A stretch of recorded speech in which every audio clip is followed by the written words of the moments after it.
Let's take a look at some charts on Monero from this week's article on Brave New Coin. So Monero is an OG privacy coin. It obscures both the amount being sent and the addresses themselves, hence why on this chart you cannot see Monero's total daily transaction volume or total number of active addresses, as is the same with Grin. Now all these other coins have privacy capabilities but do not have privacy by default, which is why you can see their total daily transaction volume and active addresses. Another caveat that always needs to be mentioned is this data does not include such things as shielded values for total daily transaction volume or those addresses. So all this data is murky, none of it is perfect, keep that in mind. One thing that you can look at though is market cap and fees and transactions and GitHub commits. Those you can compare head to head. So Monero leads in market cap and fees. You can see it has less transactions per day than Dash, which has on-chain mixing. If I had to guess, it has less active addresses than Dash. But overall, what we can see on Monero, to me, looks healthy, especially compared to the rest of the field. Even the fees, you'd think, oh, high fees are bearish, but when you talk about on-chain usage versus scalability, I'd rather have high fees, which means people are actually using the coin, than low fees and high scalability. I'd rather have high fees and low scalability because we can fix scalability. We can't really fix demand if no one's using the coin, like PIVX. If no one's using the coin, no one really cares, right?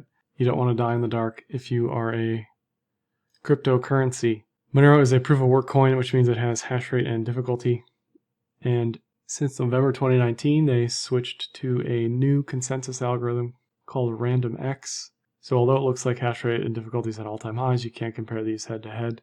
Nevertheless, hash rate has continued to increase. A few of these are like cloud mining, botnet related spikes in hash rate, but overall trending upwards, certainly bullish.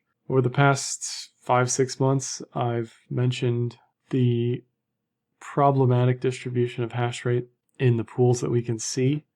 Over the past month, there's been an uptick in unknown pools and a decrease in support XMR pool. As with anything in the decentralization realm, you want this to be as split up as possible. You want as many pools as possible. You want not all your eggs in one basket when it comes to decentralization. If any one pool controls 51% of the network, and there's an issue as far as censoring certain transactions or splitting the chain, that doesn't happen automatically if a pool gets 51% of a network's control, but it's a possibility.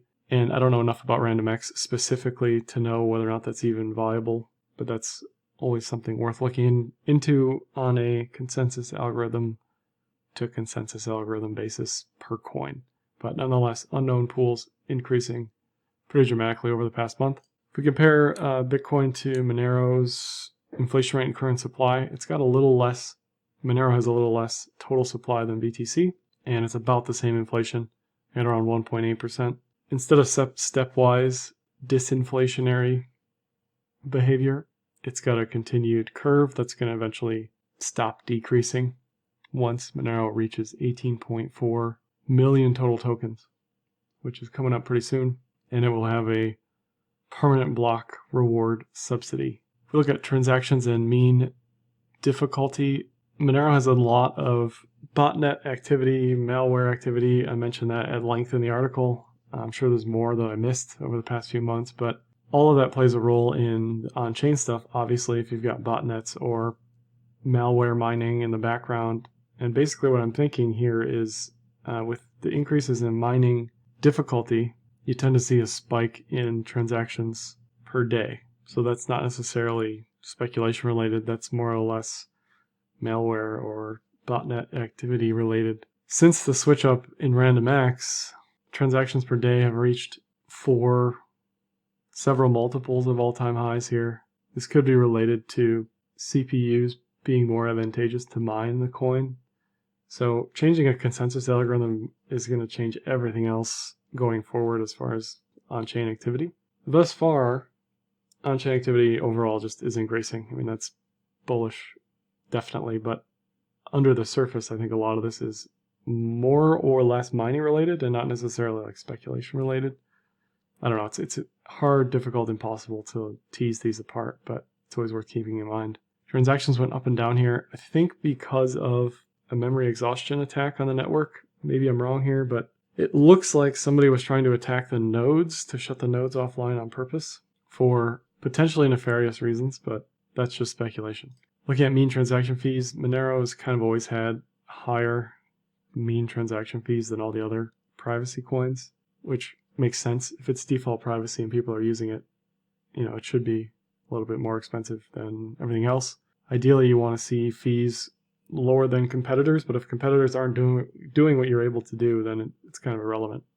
And we can see the block size for Monero is higher than everything else. Some of this is scalability, some of this is demand for the chain, the block space. So it's a little bit of both there. If we look at Google Trends, this may not look like much, but to me it says that over the past 2 years, there's been virtually no Google searches activity, very little sustained activity anyway. And then over the past few months and weeks, this has increased pretty dramatically relative to where it's been over the past 2 years. Since April 2018, there hasn't been search activity this high. So that is bullish as well for Monero. Moving to technicals, Bitfinex long shorts, VPVR, yearly pivots, RSI, 5200 EMA, and volume. One thing I don't mention in the article is Monero is not really listed anywhere. If we see any more further delistings, that'll hurt price.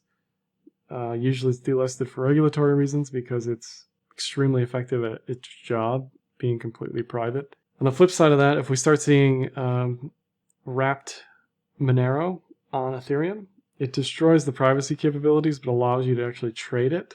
So kind of a give and take there. So that's something to keep in mind. As far as what I'm looking at here, whenever I see rising prices and falling momentum, that is definitely a bearish divergence. The question is whether or not this bearish divergence has been reset. Typically, if RSI breaks the 50 horizontal, it's reset. But to see successive highs on lower momentum, it's hard to be just flat bullish on that. Ideally, what you'd want is a spike in momentum as you're seeing increases in price. But overall, over the next 6 months, you're looking at 200, 250, 300, 350, anything psychological, because we're looking at 2018, 2017 highs as far as horizontal resistance, and we're looking at yearly pivots because the trend looks as bullish as it can look. It's just a slow, continuous uptick. It's above all the VPVR resistance. It's got, notches here where it's going to struggle a little bit as it reaches those levels, but to me, the psychological levels are probably the most important here. So on the way down, 150, 100, 50, if it breaks down, which I don't think is going to happen. Everything here looks pretty bullish. Cloud likes it as well. You're seeing textbook bullish continuation signs. First you get the bullish Kumo breakout, then you get the TK cross recross, then you get the TK cross recross, TK cross recross. We're approaching another potential TK cross recross. So all of this just looks, as bullish textbook as it can look. The Monero BTC chart, on the other hand, as bullish as Monero USD has been, it has not kept up with BTC at all. And it just got completely hammered here past multi-year lows.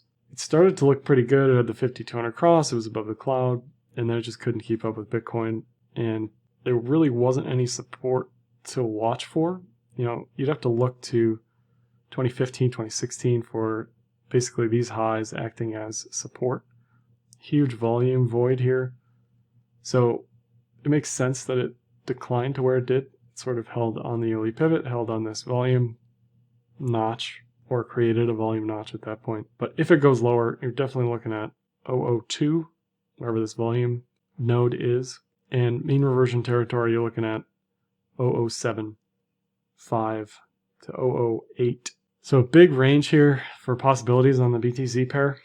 Even though the USD pair looks solid, fundamentals look solid, on-chain stuff looks solid, Google Trends look great. The big rate limiting factor here is listings on exchanges, I think, and just people being able to get their hands on Monero in the first place. But overall, everything looks excellent for the next 6 to 12 months for Monero.